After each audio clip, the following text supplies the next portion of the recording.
আমি ঝিনাইদহ 4 আসন থেকে নির্বাচন করেছি। আমার খুব আত্মবিশ্বাস ছিল, যেহেতু ঝিনাইদহ 4 আসনে অনেক গ্রুপিংয়ের রাজনীতি এবং সেখানে বিদ্রোহী প্রার্থী ছিলেন।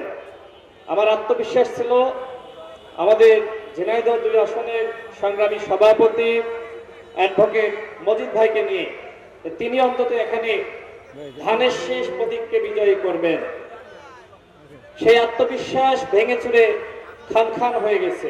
ঠিক একই ধরনের চক্রান্ত কোটচাঁদপুর মহেশপুরে হয়েছে, ঝিনাইদহ 4 আসনে হয়েছে।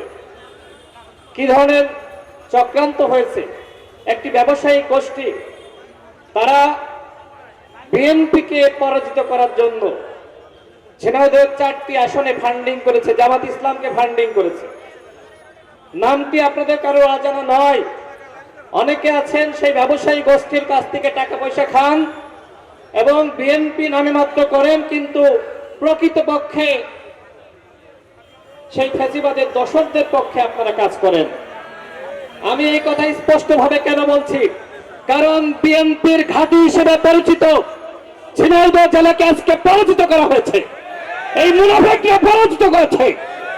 হয়তো মজিদ ভাই তাদেরকে ক্ষমা করে দিয়েছে, তার অন্তরটা অনেক বড়, কিন্তু আপনাদের অন্তর যদি বড় না হয়, নিজের কাছে নিজে তওবা না করেন, তাহলে কিন্তু ভবিষ্যতে আর কখনো ক্ষমা পাবেন না। জনাব তারেক রহমান বিএনপিকে ঐক্যবদ্ধ করার জন্য কাজ করছে।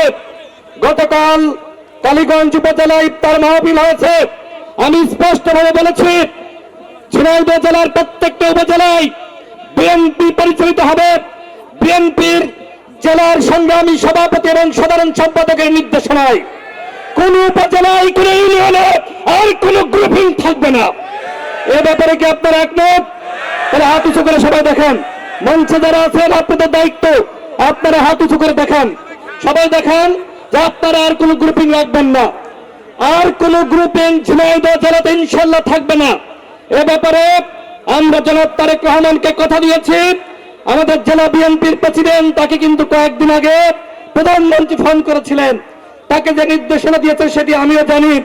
জেলা বিএনপিকে সংগঠিত করার জন্য তাকে নির্দেশনা দেওয়া হয়েছে। সুতরাং তার নেতৃত্ব মেনে আপনাদের সকলকে কাজ করতে হবে, বিএনপির পক্ষে কাজ করতে হবে। বিএনপিকে আগামী স্থানীয় নির্বাচনে অবশ্যই বিজয়ী করতে হবে।